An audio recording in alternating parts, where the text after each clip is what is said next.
About cook stoves. What? Yes, we did. I told you there's a choice in America. Here's your choice, Democrats, Republicans. This is 70% of Americans. The things are unsustainable. And it has nothing to do with the globe. It has everything to do with us and the way we've lived our lives. Free market solution. Get rid of the corruption by getting small government of the people. Look to our founders, their original intent. Clean up the corruption.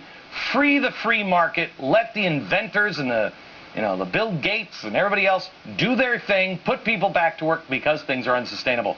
Choice number 2 is Washington. They say things are unsustainable, but because of our greed and our SUVs. The climate is weeping. Redistribute the wealth. That's the best way to fix the temperature, is to move money around.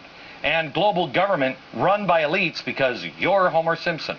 This is the merit plan. This is the Homer Simpson plan. Well, you tell me which one of those is the story of the cook stoves. Yesterday, Hillary Clinton had a global cook stove plan. Here we are, Homer, merit. Here you are. You're over here. You're over here. And you here on the other side of the forest. Boys, come out of the forest. I've got a cook stove plan. It will get us on the road to recovery. Here's how it works. Starting with $50 million. We send $50 million and some cook stoves over to Africa. They're clean, you know. Okay, now here's the absurd update. That wasn't nuts. Here it is. Cook stoves have been a long time part of the overall climate change. The whole agenda there. They've been cook stoves are the answer. This is just the first concrete step. You have to understand this is all part of globalizing the world. They're taking $50 million from your pocket and sending it over to Africa. That way, they save the planet and they redistribute the wealth all at the same time. Everyone wins, except for you. Now, there's a whole lot of people that think this story came out of the blue, came out of nowhere, but nothing comes out of nowhere. There's been a potential for profit for years. Fortune magazine has written about it. Quote, by any measure, it is a long way from the Park Avenue headquarters of J.P. Morgan Chase to the global investment bank that generated revenues of $100 billion last year to the dusty streets of Kampala, Uganda, where a poor woman can now buy a new cook stove for about $6.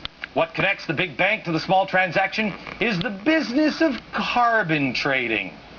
Smoke.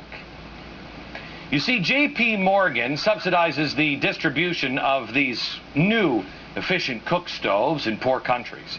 The stoves generate carbon credits because they save fuel and emit less carbon. In exchange for the subsidizing of the stoves, J.P. Morgan then gets carbon credits and sells the smoke, or the non-existent smoke that they didn't create, to people in companies who have actual smoke. Do you know how history is going to look at this in 1,000 years? I forget. Jesus is coming before then. Never mind. The retail price of a stove is less than the amount of the money they get for the carbon credit. It's a complicated process, but basically it's a way to screw you and make a lot of money. It's a business model that Enron had. That's right. In fact, Enron seems a little more rock solid and tangible than this. Yeah. They're trading and selling air. Kind of like the scheme, that they were plotting for in Crime Inc. Enron got us into buying water. But at least you could see and touch and drink that. Carbon credits? No. And you know who's doing it? Well, we just have now. It's little people, like you, that are on the road to recovery. J.P. Morgan Chase. Yeah.